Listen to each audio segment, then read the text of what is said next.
Your senior brother, because I've tried calling him, but I noticed that even your brother Baraka. This fight your brother now bring between Nmir Eweilo and your brother advice. Nmir Eweilo have vowed to deal with your brother. And don't wait for one to your brother. I'm talking to you again. Make I buy. Because this your brother for a very long time since this guy can be any advice. Go to Tarifa. Up till now, your brother no one using well. Or go your brother now bring it. No, me fellow go no name. I regret fighting for him when I arrest. No matter everybody says up back on no call. Mandija for vice deputy governor. So ndani just say jama information up fashion you now just problem I bring between because of panel. So far IG of the police be aware zone 13 because right man Nmir Eweilo di farm. So far na abo waka no troll. Obodo so Okongwu Dibia no so far na Nigeria e declare wanted I put in a station. And e put in a station before na so pass men the content creators. Okay. Wagaji. This is a voice note that you sent to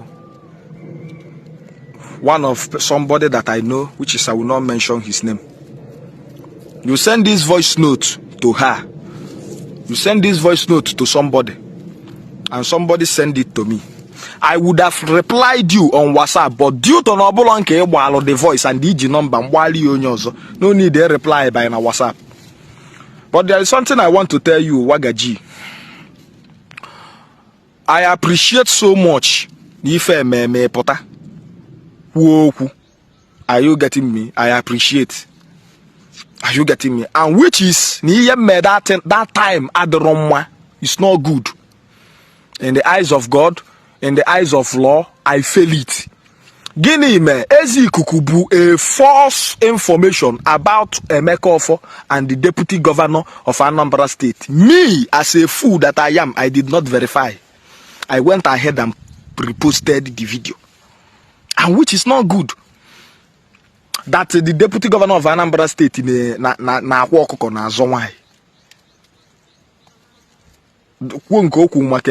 which is totally wrong. I accepted for that one. Any punishment for that time, I deserve it. Which is I later made an apology video and I apologized to them. Meta Romia. Even if you nwoke no wabona, nwoke amwa hebo si we dabada. Nya mmiri ya amwa oya amwa ebo ye bido we nwabia. I failed it woefully. So they did not do the wrong thing by calling me in order because they call me in order. Are you getting me? So I call me in order. Made the video, which is true. Now let's rewind to the reason why.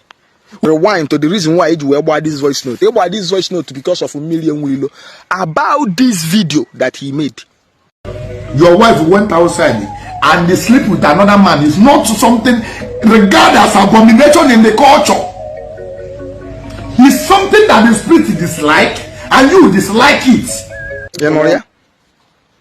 Nivo kuna the video.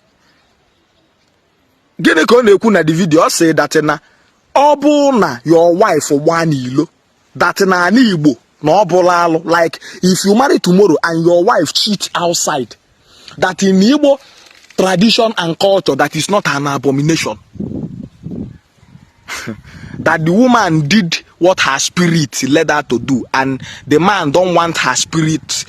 This man don't go to studio, but you people can rewind and watch the video. And then, as a citizen of Nigeria and a member of tradition and culture, I have the right to countermode. This is just like an argument where people are arguing. This thing, do you do it like this or you do not do it like this? I have the right to countermode that thing he said. Because he said it and posted it on social media for everybody to watch. So just imagine that if my wife is sitting by my side and watch that kind of video, he will, in her sense, he will see, okay, so if I cheat on you, it's not a tradition. But I have already tell her that it's an abomination in our own tradition for her not to cheat on me. You will now come and discourage my wife and tell her that cheating on me is not an abomination. Then if by mistake I travel to Molo, because I'm a traveler, to go and hustle for what I will feed my family, you have already tell her, brainwash her, that cheating outside is not an abomination. It's just that my spirit don't like it. But if her spirit permit it, let her do it. She will now go and cheat outside. Then if somebody come on social media and say something like that, and I come out and countermote it, or somebody come out and countermote it, that is the thing I did wrong. I'm now a bad person, Abi. I blame Muhangi. Maybe you are saying that Nmir Eweilo is a close friend to AIG, Abi, PG. If Nmir Eweilo like, let him know Tinubu.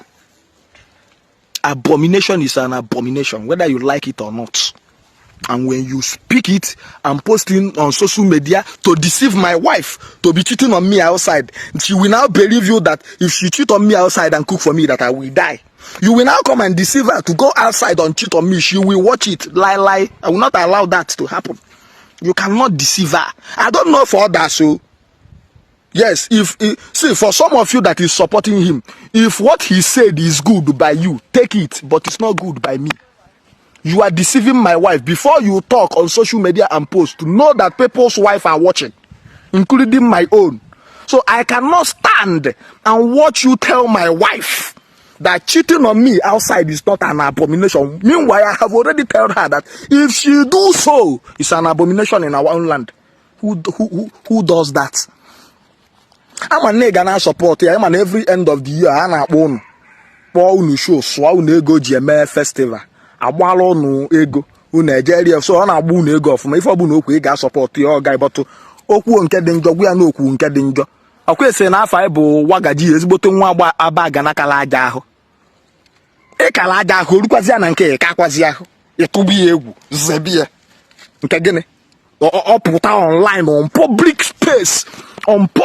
space where youth you will spit out a banbaticon in your mouth to deceive and scatter my home, and you will expect me to keep quiet? Is that the kind of Nigeria we are trying to be? I don't understand.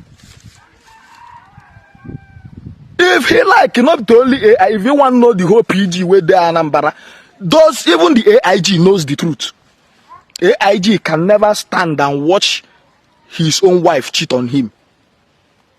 PG can never stand and watch his own wife cheat on him and call it a normal thing. No, they know that I'm saying the truth. Nobody in life that he's thinking on his normal senses will allow his wife to go outside and cheat and call it a normal thing. That is what you are advising the youth to indulge in. Then if I come out and say that what you are saying is not okay, you will say that I should remind myself that if I enter another trouble, that you are not going to come out. Don't come out. Aputana. Aputana. Thank you very much. Aputana. Yangwa support bani ya. Ona ama ha akwilu Nmir Eweilo. Okwugo nke okwu na nwaanyị bịa n'ụlọ. Ịlọ ọgọ nwaanyị na ọ bụla alụ. Unu adopt ya. Kịta ọ pụtakwa na kwuo ọzọ. Sị na nwunye gị gbaa n'ilo. Na ndị Igbo ada afụta ya alụ. Who told you? Na ndị Igbo ada afụta ya alụ. Who told you that? Well, I will even make more video about this. I'm coming.